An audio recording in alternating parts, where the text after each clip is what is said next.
So this next video is kind of at my own expense, or at the very least at the expense of my younger self.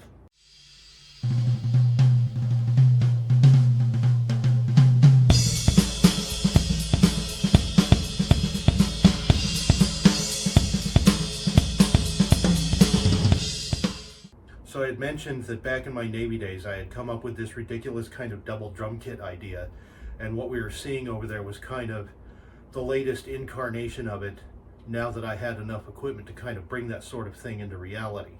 One of the challenges of making these videos is trying to see how I can take something that seems to only apply to me and make it something useful for anybody else. So in the spirit of that, we're going to take a look at the things that I got right about coming up with that idea, and take a look at some of the things I got wrong, or where I might have been short-sighted. Now, of course, before we do anything, let's take a tour of the kit and see what we've got going on inside there. So the primary kit, or the right side kit, is based on a design that I came up with in the Navy, although I've modified it somewhat to fit my modern sensibilities, which tends to favor a 1-up, 2-down basis for a drum kit, rather than the 2-up, 1-down that I started with. And for the purposes of this demonstration, let's take a look at the actual kit that I'm using, not just the theoretical basis for its existence. I've got a 5.5 by 8-inch tom-tom, 7 by 10-inch tom-tom, my 11 by 13 floor tom, and my 13 by 15 floor tom. And then the bass drum is a 14 by 20. And then the snare drum is my favorite go-to size, 7 by 13. And the 12-inch floor tom on my left. And of course, all drum sizes are subject to change without notice.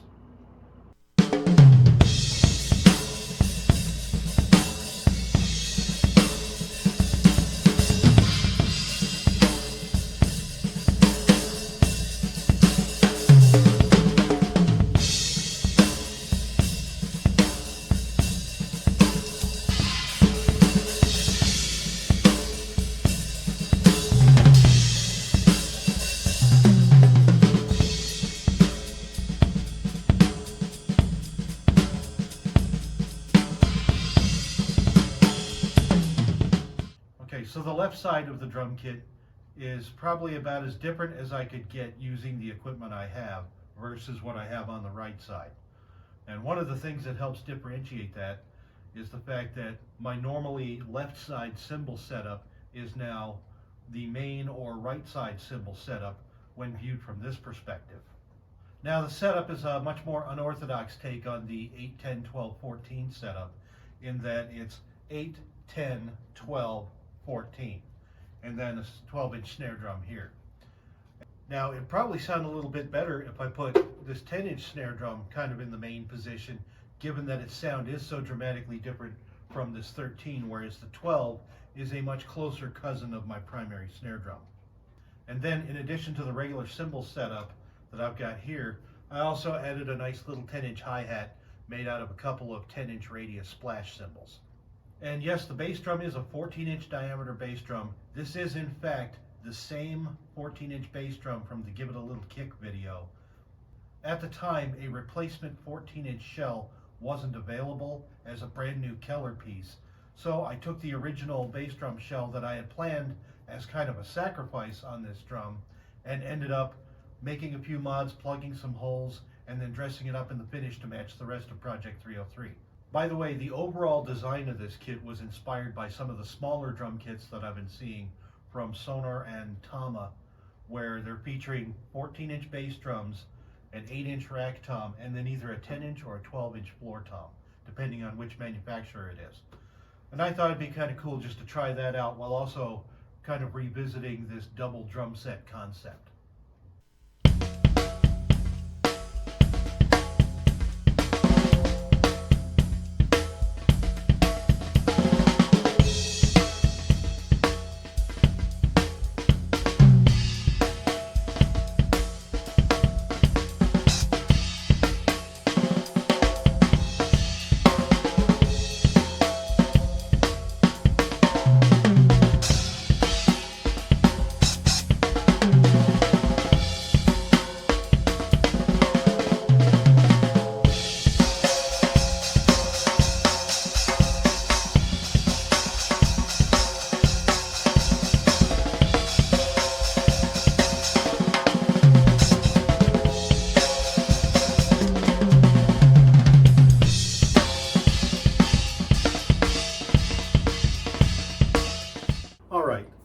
one or two things that my younger self kind of got right in coming up with a setup like this.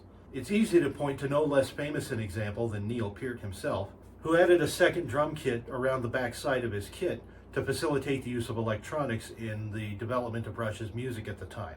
Now, it was still a hybrid of electronics and acoustics because there are certain things that electronic drums just weren't very good at in the 80s, and Neil felt that having an acoustic kick, snare, and cymbals was still very much important.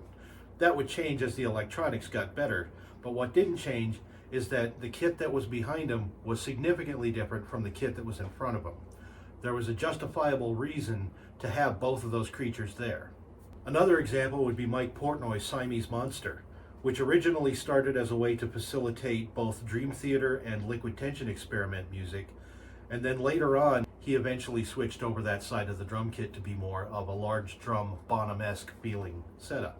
Now, the change in that instance isn't as drastic as using electronics the way Neil Peart did, but it does serve roughly the same purpose. It's a completely different kind of drum kit than the one that he was augmenting. So it came about with this setup. What initially started as kind of a goof off in the studio, where I took some extra drums that were laying around in the drum room and started assembling this sort of sub kit off to the left side of my left-handed floor tom.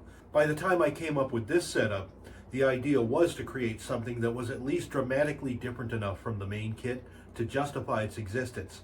All right, later on Mike here, just checking in to say there was another point that earlier Mike had missed. There's a certain amount of spillover from one kit to the next.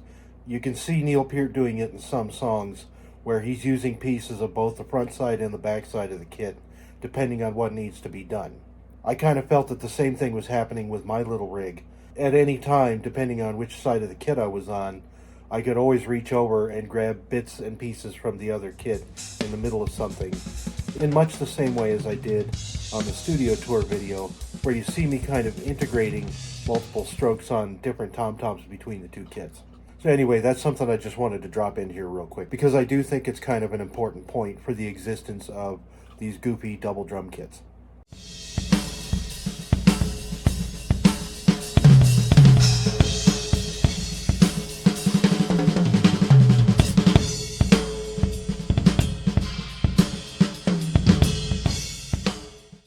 Now, depending on the venue that you're going to be playing in, it's not all sunshine and roses with a setup like this. So as an example, my band used to play this place on the regular, where we had the place to ourselves, we had our own sound system, and we kind of had the run of the stage area.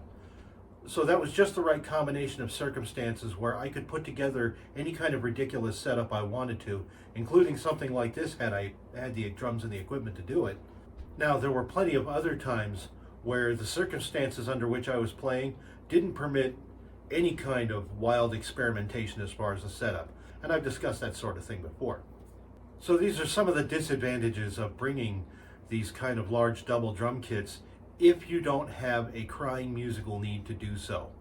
And even if you do feel that there is some kind of tonal or musical need to bring these extra sounds, it's probably better to come up with some way that you can integrate them into one primary setup that you never have to deviate from or spin around for. Sure, it's a great novelty, it's a great trick. It works on big stadium stages, especially when you have the assistance of a huge screen behind you to show the people in the nosebleed seats exactly what you're doing. But at the average bar gig, as often as not, it's probably better off to look for a more integrated solution than to split up your kit into different pieces. Now, going back to the pro side for a minute, there is something about physically shifting your playing position and physically shifting the layout of your equipment. When you go around messing with the arrangement of things, it changes how it feels to sit down behind that drum kit. Some drummers would consider it a net advantage to throw yourself off a little bit by radically changing the drum setup and kind of forcing yourself into trying different things and going down a different path.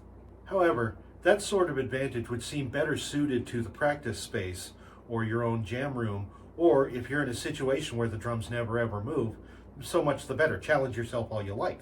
But personally, I think we should never lose sight of the line between necessity and novelty, especially when most of us are probably in the position of playing local live gigs where we have limited time, stage space, and microphone arrangements.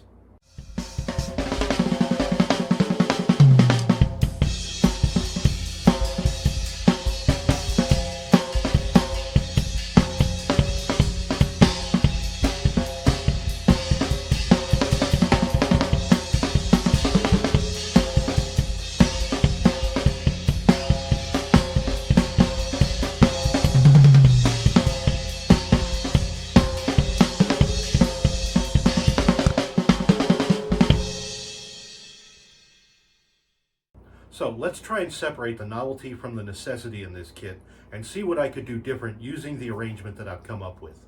Now we'll start with that tiny little bass drum. If you've seen some of my other arrangements, you know that I'm no stranger to using single remote bass drum pedals.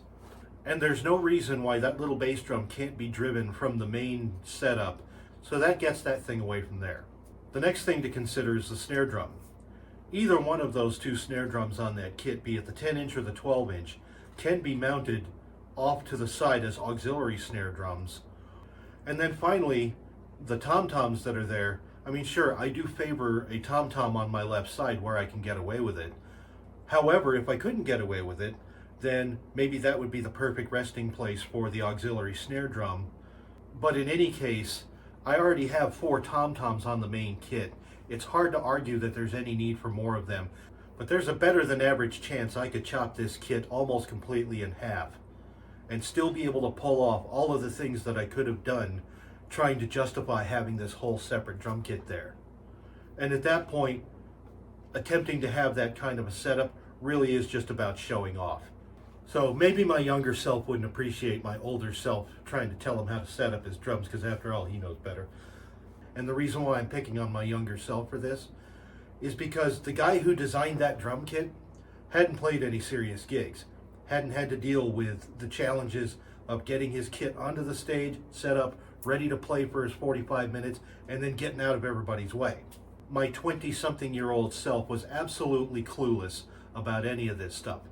And of course, when you're operating from that mentality, you can come up with anything you want. You're not necessarily being informed by anything to do otherwise. So hopefully this little excursion could be food for thought, or at least entertaining, as we take a little walk through the mind of my younger self and the ridiculous lengths that that kid was willing to go to for a unique drum set. So anyway, that's another one in the can. I'm Mike Lindsay. Thanks for coming out.